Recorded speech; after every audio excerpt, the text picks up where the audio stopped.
This is Barbara Ellis-Stad and Linda Fox is with me today with Mesquite Citizen Journal. And we are having a conversation today with Randy Laub, who is a candidate for the Virgin Valley Water District Board of Directors in the 2020 election this year. So welcome, Randy. It's nice to have you here. Thank you. We appreciate your time. Thanks for the invitation.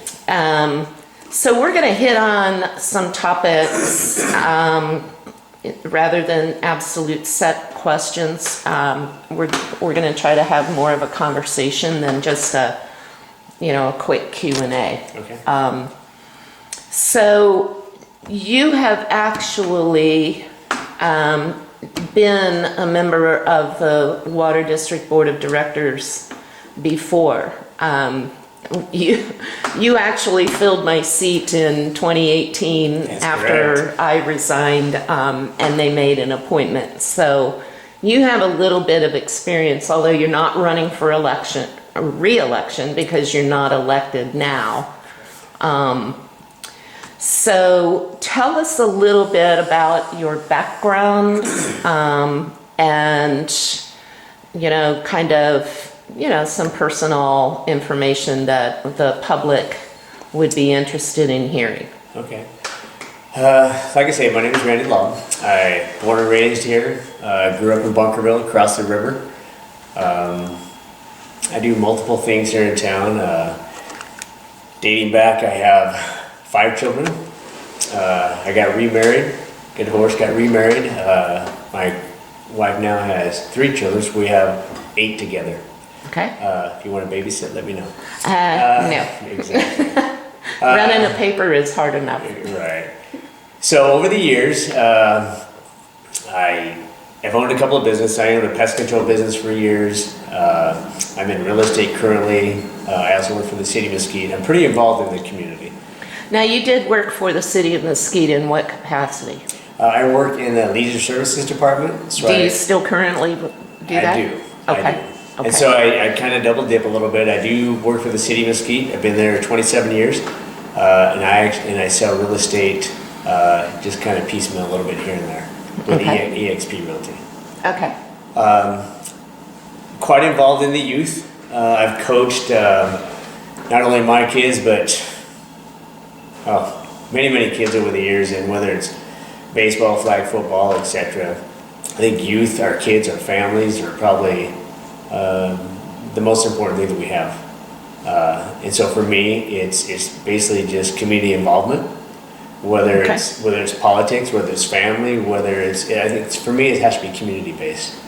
I think that's probably the most important thing that all of us can attribute to each other's neighbors and citizens of Mesquite. Mm-hmm. It's extremely important to me. Water is a big deal. Obviously, this is why I'm running for the water board. I was thankful enough that I was asked back in 2018 to kind of jump on board with the water district back then. That was about 7 months. Yeah, 7 months, give or take a little bit. Yeah. It was basically May through January or something like that. Yeah.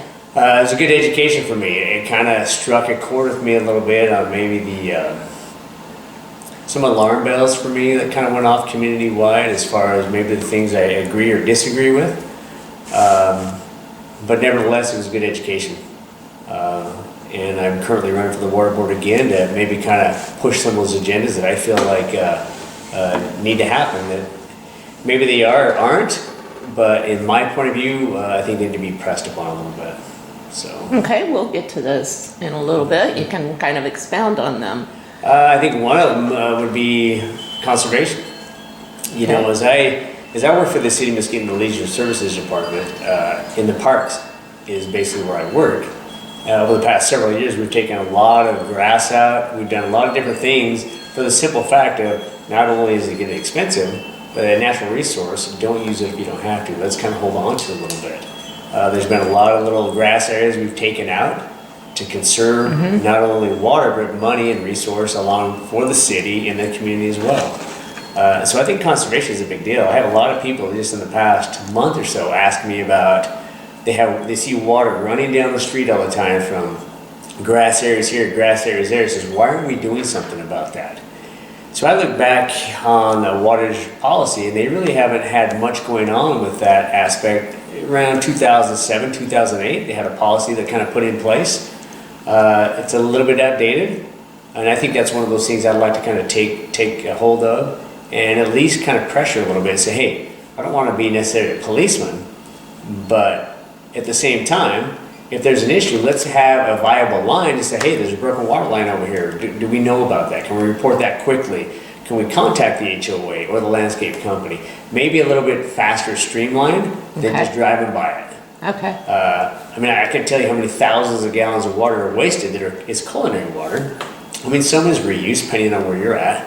But at the same time, I mean, here we are flushing the natural resource down the drain, so to speak, that I think is critical for us. And that kind of alarms me a little bit. So yeah, I think that's conservation is a big issue. Well, that kind of is a great segue for me to go kind of into the first topic of discussion. And that's water rates aside from the system development charge. So we're going to talk about culinary water rates only in this particular topic. For primarily residential and business. So I always joked when that the best conservation measure is raise the rates. And it was my experience before sitting on the board that boy howdy, that worked. So talk to us about your philosophy, your concerns, your Well, I think just some things about water rate increases overall, aside from the system development, aside from the river water. This is culinary only. Yeah, let's touch just quickly on the rate aspect.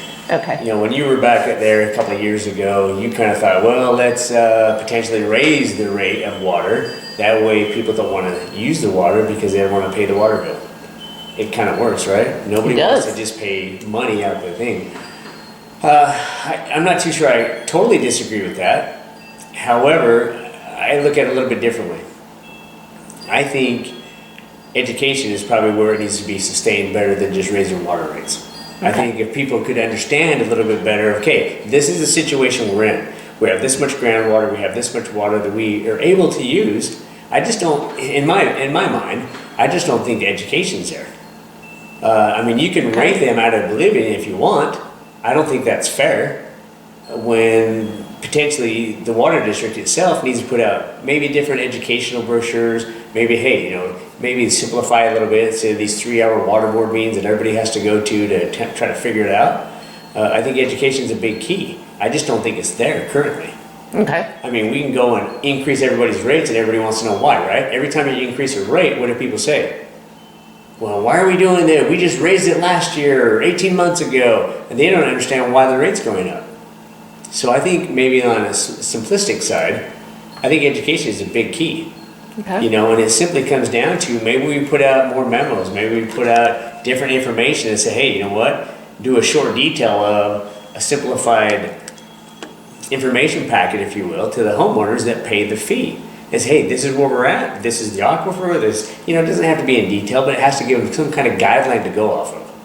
To me, that's a huge deal. Once people understand that it's not necessarily about the money, it's actually about turning on your faucet and make sure there's enough water to go around.